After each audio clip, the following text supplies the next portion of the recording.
to the podcast, everyone. Today I have a very special guest with me, Connor Andrews, and we're going to talk a little bit about high-intensity training and the Area 52 gym where you see us training all the time. So with that, Connor, tell us a little bit about yourself. Okay. So I'm I guess you could say personal trainer. I hate that term though. So I like to think that our standards are a little higher. I'm trying to come up with my own term to describe what it is that we do. That you actually do. I'll just refer to myself as a high-intensity training specialist. Okay. Right. The term that they use at the clinic I used to work at was called fitness clinician, but it's like owned by them, so that you can't use it. Right. But it's like the perfect terminology for it. Yeah. So I'm not a fitness clinician, but I have all the fitness clinician education and experience. Nice. Right. So I am a high intensity exercise specialist, and I operate a private exercise studio in Belleville, Ontario, called Area 52 Fitness. Yeah. I guess I'll give a little bit of my background, right? So we can kind of see how we got from A to B to D, right? Yeah. So I was living in Kingston, and I was always just kind of going job to job, right? I didn't have any purpose. Right. So I always had friends who worked at this place called Prescribed Exercise Clinic. So I always kind of knew about it. I would go into Body Systems. You know how Body Systems also has business cards and flyers. Yeah. I would see the flyers and the business cards there. Eventually, I was working at Body Systems, and one of my managers was actually working at Prescribed under a gentleman named Stephen Downs, who was the owner of Prescribed. It just sounded really interesting to me. So what ended up happening is, I was like, okay, I'm going to pursue this and learn more about it. Sort of the apple on the head moment was, I was just making no money, right?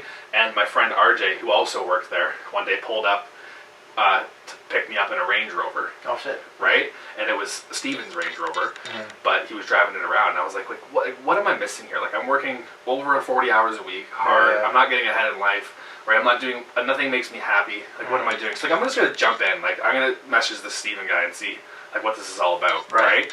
And I sort of asked myself, I guess jump back 1 second here, before I reached out to him, I asked myself, okay, let's say I was a multi-millionaire, and I didn't have to work another day in my life.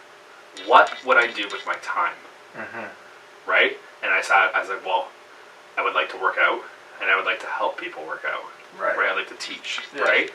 So that's what that was the apple on the head moment. I was seeing RJ and the financial benefit that these guys were having at a young age, versus other personal trainers, other gyms, right? Versus what do I want to do, right? If money wasn't an issue, right? And that was sort of the apple on the head moment for me, where I was like, okay, I want to pursue this. I want to be a personal trainer or a professional exercise instructor, right? So I reached out to Steven, and I had to basically harass him because he's so busy, right? But it got to the point where he was impressed by how often I was following up with him. So he was like, all right, come on in and I'll show you around the place and we'll chat, right? So I got there, he trained me, put me through a workout. I hadn't trained like that before ever, right? Because I'm coming from a bodybuilding background at this point, right? So I want to do, fast, heavy weights, right? A little bit of ego lifting maybe. So going to Prescribe was a whole different experience in terms of moving slow and contracting muscle differently, finding different ways to challenge the body. So it was a very eye-opening experience for me, and it was very clinical. So the setting was very clean, very quiet. It was almost like you were in a doctor's office, but for fitness, right? Hence the name Prescribed Exercise Clinic, right? So I was all in, from the first experience, right? And so we sit in his office, and he's selling me on it, and I'm already man, I'm in, let's just do this, right? And he was like, okay, if you want to take these 3 books, this is the Intro to Education to Being a Fitness Clinician, right? So Theoretical Foundations of Exercise Science, Elemental Synergetics of Exercise Science, and then Nutrition Protocol. So these were the first 3 books that you had to read through that are going to be on your first preliminary exam. You get this, and then you have to do a practical, right? Where they flag a guy down from Florida, and he would sort of oh shit. Yeah, it was legit, because it was all done through a separate academy, this education, based out of the States. Anyway, so he says, I'll give you these 3 books. if you give me a check for $500 to take them. So I was like, okay. So I go get the check, write $500, and I brought it back to him the same day. Okay. Right, and I left with these books, and I didn't stop reading these books until I read all of them. Right. So basically, what happened then is I just sort of apprenticed with Stephen and Andrew Dodd, who you'll see me interviewing. Yeah. Ashley, who's also going to be on my podcast in another episode before this gets released. Yeah. So she all worked with Stephen and prescribed. We all come from the same background of fitness clinician-based exercise, right? And that's why when we're all together or doing a podcast, there's so much synergy. Yeah. It just seems like effortless, and it seems like, you know, we're all speaking the same language. Yeah. Right? Yeah. And we all train very similar, too. Sure. This is all come from the same better understanding it. background. So anyways, let's just get off prescribed for a bit here. Long story short is I had a trip booked, and so I was with Stephen for a few months apprenticing, learning. I had a trip booked to Europe with my girlfriend at the time, right? A week before that trip, okay, an opportunity came up in Oakville where one of Stephen's friends was purchasing a gym, all Nautilus equipment, in Oakville on Lakeshore Boulevard, right on the water, right? And Stephen was like, just sitting there, he's like, fuck, he's like, I wish I had more people, like, I need someone for Oakville. And I was like, I'll do it. Right? I was like, I'll go. Oh, shit. Right? This is, again, back to, like, the whole mindset thing. Yeah. I was all in. So in my mind, I was like, I'd rather be the first person in Oakville than the 8th person here in Kingston. True. Right? I'm going to learn more. I'm going to get that professional income faster doing this on my own. Yeah. Right? Or learning by myself and being the number one. Yeah. As opposed to holding clipboards for Andrew. Yeah. Right? You're going to be watching. And I'm going to talk a little bit more about that too, because I feel like because I didn't spend so much time with like the clinic and the trainers, I didn't develop as a trainer as quickly as I should have. But I developed a lot faster as a business person. Right, yeah. Right? Because I had to build a client base. I learned how to sell myself, even though I wasn't necessarily the best trainer. At the time. And now my training knowledge is kind of peaking with my sales knowledge. Yeah. And then now, you know, I'm benefiting from that. But it was definitely a loss not having those guys and being around those guys as much as I should have been. Yeah. Or wanted to be. Anyway, so I had to tell my girlfriend at the time. I was like, hey, you know how we're going on that Europe trip? She's like, yeah, that's going to be 2 weeks, right? Because we're backpacking through Europe, right? I was like, yeah, when we come back, I'm moving to Oakville. She was just like so mad at me, right? It was pretty funny. Anyways, so I moved to Oakville. Well, move's a strong word. I slept on the gym floor in Oakville when I first got there, right? Because it was like, there was no wasting time with Stephen in this process. It was, I said I was in, I'm in. Yeah. Like, there's no like, oh, I missed my girlfriend, or like, I don't have any friends. It was like, no, you're in, like, here you are. As soon as I got back, we went and checked out the place, and then like within that same week, I was already there training and learning, right? Yeah. Sleeping on the gym floor. So yeah, that's kind of how I got from Kingston to Oakville, right? So I was sleeping on the gym floor. I was learning a little bit more from Stephen and all that, and then we were all slated to move there, and like that's where I was going to be. I was building a client base there. It was going pretty well, and then unfortunately, that's when Stephen passed away, right? So he passed away. It was in December 2017. So I'd been there, you know, sort of like end of August, start of September, until December, like learning with him and working. So we were just about to sign our lease for this new condo and all that stuff. But he passed away in his sleep, and it was very shocking to everyone. And it really changed the way that I looked at things after that, right? Because this guy to me was like a superhero. Yeah. Right? He was the ultimate like leader. He was super healthy. He was wealthy. Like he was very educated. Right? He was just a great guy to be around, like someone you feed off of. Yeah. So in my mind, like as a young guy, this is what I want to be when I'm older, right? Yeah. And so when he passed away, that was kind of like, I was like, okay, so you really can't waste time, right? Puts it into perspective. You really just don't know how much you're gonna have, right, or when your day is gonna be. So seeing someone like that, you know, that happened. If that could happen to him, that could happen to anyone. It could.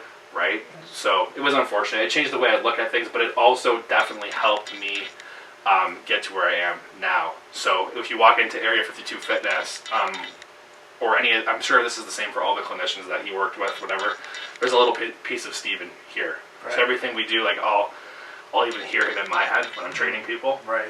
Or training myself. So he's still here, and if you walk in, like, we have the banner of him on the wall, right? And there's a picture of, the only picture I have of him training me to be a trainer on this window here, right? That's the only picture I have of him and I together. But yeah, so that was that. And then with Steven's passing and just other life events happening, I decided to leave Oakville and come back to Belleville. And sort of just now, I was like, I'm just going to do this on my own. Because when I came, well, I'll just take a little pause here. So when he passed away, I moved back to Belleville. And I was like, I'm going to do this in Belleville. The reason I decided to do it on my own, as opposed to going to like another gym, there's other gyms here that offer personal training. We all know them. Yeah. It's once my mind expanded to that prescribed professional standard and way of doing things, nobody else does it like this. Yeah. Right? So now I knew, even though I wasn't the most experienced, even though I had just built a 6-figure client base by myself with next to no knowledge, right? I now knew that this was now possible, and I could do this on my own. I didn't need to go to another gym and do it their way. I'm going to do this my way. I'm going to make it my goal to make Steven's vision like a reality now. Yeah. Like, I'm going to make this happen. So if your question is like, you know, why am I doing this? There's a few reasons, but one of them is obviously it's a very safe, effective way to help people change their lives, right? So I think that has value. 2, as a trainer, you can make a professional income, right, that you deserve, right? So it's more appealing as a career. And then 3, like, this was Steven's vision. Like, so if he can't do this, like, it's going to manifest through me. Yeah. Right? And that's why I'm going to push it to hopefully farther than he ever wanted to go. Right. Although, can't imagine where he wanted to go in his mind. But, right, I'll do the best I can, right? So that's kind of my motivation for the whole thing. But, yeah, I came back to Belleville, and I said, okay, I'm going to invest all my savings. Into buying equipment and just doing this on my own. So I started doing it out of a garage at my mom's house, which where I was living and staying at the time.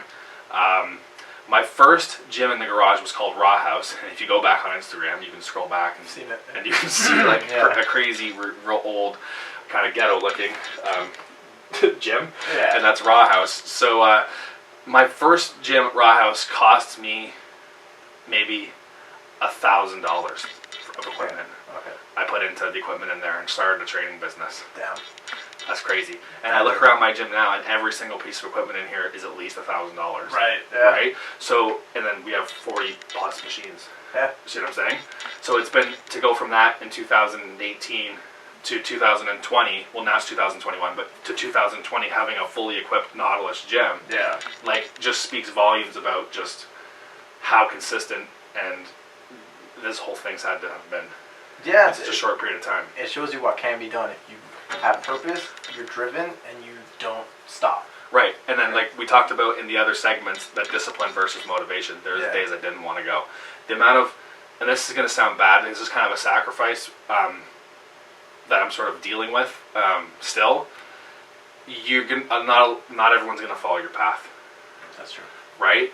So I've lost a lot of friends, relationships, just in the pursuit of this goal, and they can't understand why, and I don't expect them to understand why. You can't force it either. I've had girlfriends or whatever, and it's been like, oh hey, I know, like, I get off work at 6 or 7 p.m. with clients, but then we're going to Hamilton to pick up this machine. Yeah. And they're like, no, like, whatever, like, this is not, they're so, like, mad, and they don't understand it, right? Yeah. But, like, to me now, looking back on it, it was the right choice. And like I'm happy that I did it. It was like that ripple effect of everything I did and sacrificed then, and and then just my lifestyle now too. Like with being up at 5:30 and training people till 7 o'clock at night, right? It's very hard to have friends and relationships. See my dog even. Like there's not a lot of time, right? So there's a lot of sacrifice that goes into it. Anyways, with Raw House, oddly enough, got traction. Like I couldn't believe that. Like, it's one thing, like, if you come train with me in the garage, but, like, okay, so I'm a stranger, okay, messaging you on Instagram, being like, hey, come try a free session at Raw House, blah, blah, blah. The amount of young women that showed up, and if you haven't been to this house, I should almost get a picture, you can show over it, it looks nicer now.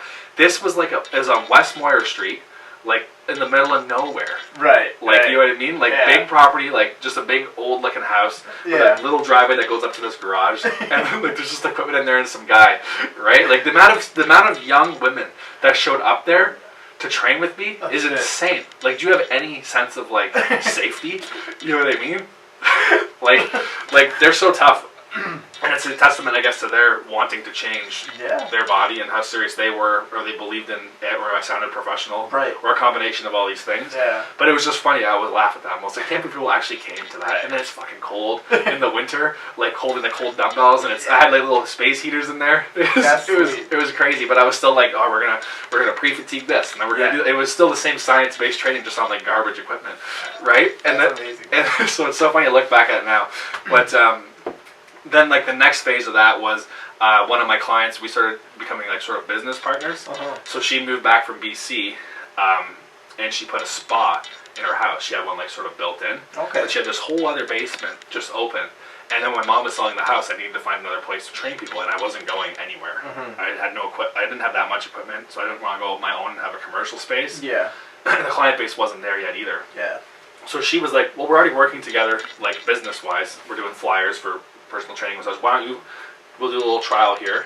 Why don't you put your stuff in the basement, and then we'll just do it, the spa and this. And we're both new to Belleville, so I'm new to Belleville. She's new to Belleville. We don't really know a lot of people, so we're just kind of getting started together, right? So I'd pay her rent, and I would stay there and grow a client base. At that point, the client base exploded because her house was very nice. It was clinical looking. The spa flowed nice.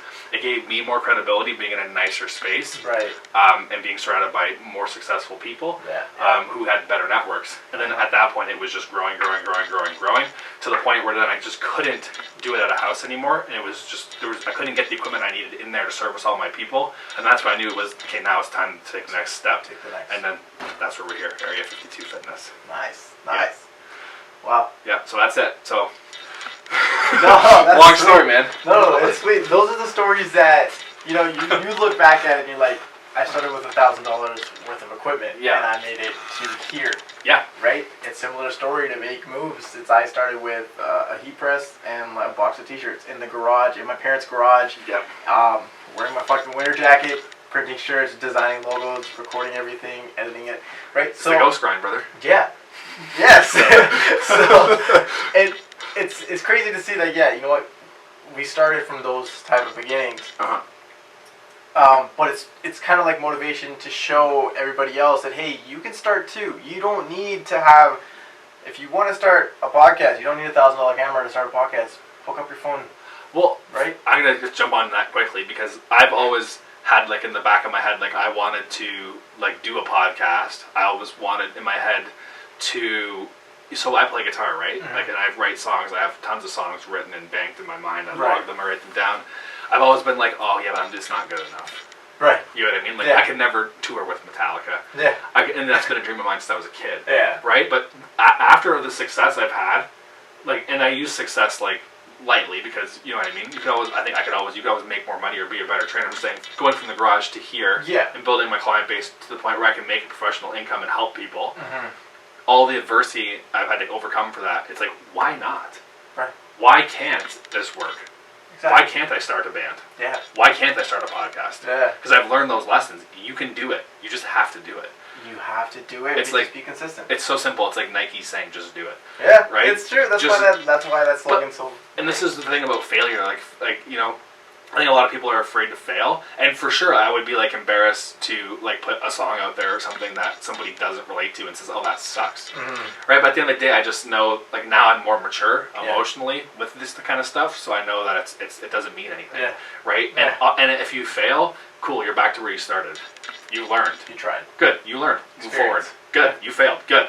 You should fail. You should fail a lot. Because that's how you get good at shit. That's true. Right? And it's the same thing. Like, you know, when I started personal training, I'm sure my first sessions weren't great. Like the first couple times I train a new client, it's not the most ideal, right? But you learn the person. So would they be considered failures? No, but you get better. You learn lessons and their experiences. Right? So so now I'm like, let's start this podcast. I think now is the time, right? Let's start this band. Now's the time. I have nothing to lose, right? I'm just going in with positive energy. It either works or it doesn't. That's what make moves is. It's like, hey, why not? That's the big question. Why not? Why can't you do it? Why? This will be like the big 4 questions I'm gonna ask. Yeah. Right. First one is, you kind of talked about this already. Yeah. But just give a brief summary. What made you want to start this journey? For me, again, I'll touch on it. There was 2 sort of things that happened simultaneously. That was kind of like the apple on the head moment for me. Yeah. One of them was I was working a lot, Yeah. right, and I wasn't getting ahead. I had like no money, right. So when I seen my friend driving around in this Range Rover, Yeah. and he worked at this prescribed exercise clinic, and they're all dressed nice, they're all very professional, they all speak well, they handle themselves I was like, this is like, that's what I want to be a professional. Yeah. Like, yeah, right? yeah. Like, I want to make more money. Like, why can't I afford things? Because, you know, when you go and you're like, oh, that's too expensive. Yeah. Like, it's not really too expensive. It's a quality product. It's just you don't make enough money to afford it. Yeah. Right? So I had that honest, like, sort of dialogue with myself, whereas, like, no, I'm not making enough money. I'm being dumb right now with my time, right? I'm trading my time for money. I'm working harder than smarter. Yeah. So, okay, I want that, right? Well, at the same time, I asked myself, I was like, if I was multimillionaire, billionaire, whatever, money is not an option. If I just won the lottery today, right, what would I do to keep busy? What would I do? What stimulates me? Yeah. And for me, it was physical exercise for myself. Yeah. But then I also have this sort of want to teach Other people. and help other people, right? So that's when I was like, okay, I put those 2 things together: prescribed exercise clinic and apprenticing under Stephen Downs, and learning from him was like the perfect mix. Yeah, just at the right place at the right time. Yeah. Right, and then when you add in the fact that he passed away within a year of me knowing him, it was like, this was truly like. Life has a funny way of doing things, right? So it's like a black swan event. Right. Like, it's a mathematical almost impossibility. Yeah. Right? And there's no real reason for it. I can't explain it. It was just I've known about them for years at this point. Yeah. But it was just in his last year of life that I was like, I'm gonna meet this guy and I'm gonna do everything I can to learn from him.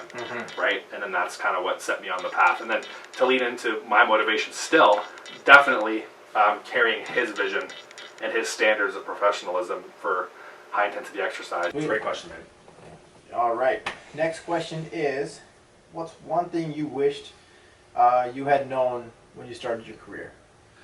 If it's not right, get rid of it early. Okay. Right? Don't hang on to it too long. Right. Whatever it is. Yeah. And that, I find like that's appropriate for business. That's appropriate for personal life. It is. You know, if it's a relationship that's not going well, or you don't necessarily see the future, don't hang on too long.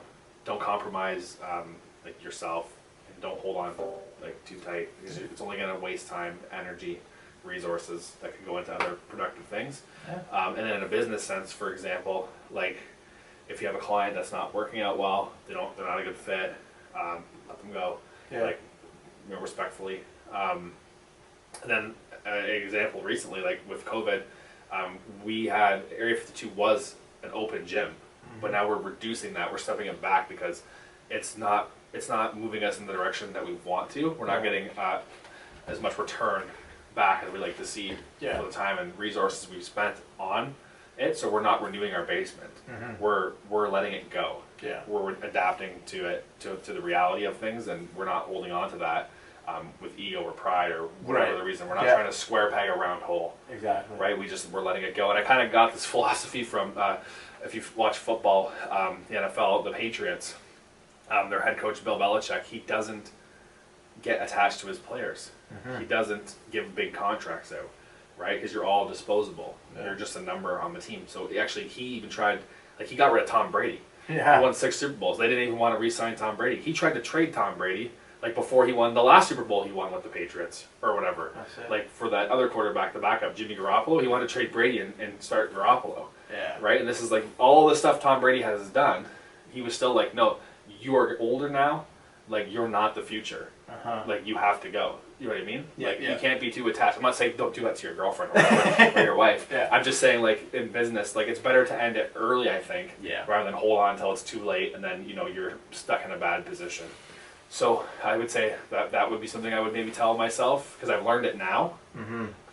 But if I could go back and then be like, hey, there's a couple things that you should probably just let go of.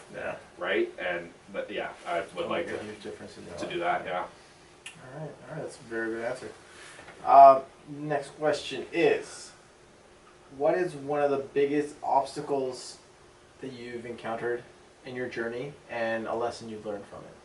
One of the biggest obstacles that I've had personally in regards to like my personal training business has been, like I said earlier, so with the passing of Steven and not getting a lot of time to spend at the exercise clinic, being able to hone my skills and craft, I think that was a huge obstacle for me because I was still having to learn a lot of the training stuff while building a business. But I got really good at building the business. I have a sales background. So like that was kind of, the training was a little bit, it wasn't where I wanted it to be, but the sales and the demand for the service was high. Yeah. So I maybe found myself even second guessing some things, right? And like not feeling like I was the greatest trainer. Right. So I had those doubts. That was always an obstacle. Mind you, my confidence and sales skills kind of disguised maybe that for the first little bit. Right. But now that I've done 10,000 sessions plus, right, which is a crazy amount total, right? That's a lot of experience. My confidence is through the roof now. And I know the principles, I've applied them, right? I see the results. We've bought the in-body scan to prove that it works. Statistically on paper, Right, so I know that the training, that was a big obstacle for me, was getting over the fact that my mentor was no longer there and I was not learning like what I needed to learn, right? And I don't know if that's a personal thing because I just have high standards and I know what the standards were prescribed. But I don't know if most people would just be okay with not knowing what they're doing and just making money. But I certainly wasn't, so I viewed that as a bit of an obstacle, I guess. Yeah, you know the people that do that, that just look at the money, it only goes so far. Yeah. Right. If you want a more like recent example, COVID-19 is a big obstacle that we've had to overcome. But let's not talk COVID-19 because that applies to everybody. Right. And that's the mindset. Just the fact that I was like, no, we're gonna sign the lease and we're gonna open a gym, which have been hit the hardest. One of the businesses has been hit the hardest by COVID-19. We're gonna go through COVID. I don't give a fuck. COVID. Like, hit me on the chin. I don't care. I'm coming, and you better be ready. Right? So we've gotten through that. Like, and getting rid of the basement is actually my choice. Right? It's to shift the business in a different direction. It's not that I couldn't still do it. Right. It's me wanting to manage my time, let that go. Like I said, I've learned to let things go that necessarily aren't going to lead me to where I want to go. Right. So I'm doing that. It's not because of COVID specifically. Is it a contributing factor? Of course. But this is where I'm shifting my focus now, right? But another big obstacle would be, if you want like a funny one, would just be that I had a trainer who joined, and this is a learning curve, obviously. Maybe this could have been an answer to that other question. Like, learn to have a better, I think I was so excited about being a trainer and having a gym that I wanted more trainers to work here, and I believe so strongly in these principles and how you can make a professional income and also help people. I want to give that to other people too, and I want to see them successful. That's the teaching part of me that I love. That I want to get out more, right? So I brought a trainer on maybe a little too quickly, and they didn't end up being a very good fit. And anyways, long story short, I ended up, when we had to terminate this trainer and sort of like just let him go, cut the umbilical cord. It was a financial hit. Right, it was a financial hit, and there was a lot of damage control that had to be done. Right, so that's I guess recently that's been one that was sort of hard because now I got these clients that have paid. They either want their money back or need to be serviced, and my client roster's full. Right, so like that was a big issue. What do I do? Right, so I'm maybe a little too trusting. I need to have a more strict process, right, which we've now implemented, and now we're offering the course. Bomb drop, right? A little bit of a plug here. So I am starting a course called 6FX, which is six-figure exercise. It's going to be geared towards teaching personal trainers the high-intensity protocols that we do here, how to make a professional income, how to be a salesperson, because whether you realize it or not, personal training is like 20% of your job. 80% of your job is sales. You got to sell yourself every time you're training someone. You got to keep them motivated. You got to be generating business, right? You can't. What's the point of being a good trainer if you got nobody to train and nobody believes you in your philosophy, right? So you have to have that, and I don't find you get that. So that's the benefit of this course, and that course will be a part of our equivalent to Stephen being like, hey, you need to give me the $500 for these books. that course is going to be part of you being an entry into my training business, right? So we're going to weed them out to qualify. and only the people who are super serious and super dedicated are going to make it in here, right? So I've learned from that. That's a dope name for the thing, 6FX. Yeah, thanks, Sweet. brother. I'm sure that you'll be making the logo for it. Definitely. We'll get some shirts going. To end it off, the last question is going to be the hardest question. The hardest question? Okay. Fuck, I thought it was pretty hard. Like, I'm just like, What's your favorite cheat meal? Oh, this is a hard one. This is harder than the other two for sure. You know what? Like, I have to say, like, if we're going just on like a junk food meal, like it has to be Bourbon Street Pizza here in Belleville, the barbecue chicken fiesta. And if you don't believe me, call them or ask any of my friends that work there. I call there a ridiculous amount. Like, it is. We can tag the Bourbon Street in this. This is not a lie. I go there too often. But it's so good. The service is good. The people are so nice. I just like a nice pizza. Maybe something sugary like after that. Maybe like, but like, you know, burgers I'll have more commonly. Yeah. But I think the barbecue chicken fiesta, if I have to be honest, that's the one I've consumed the most. So clearly that's my favorite. Sweet. Yeah. Awesome. Yeah, man. A little bit of carb loading after a big leg day or something, or the night before, and then just hammer it out. That's it. Right? Lots of energy. That's that shit out. Yep. Use those carbs. You got it, man. All right, man. Thanks for having me, brother. Hey, no worries, no worries. Yep. I appreciate you coming on. With that, we're going to end this episode. Guys, be on the lookout for some more posing and some more topics coming on in next episode. And don't forget, make moves. Every single day. All right, man.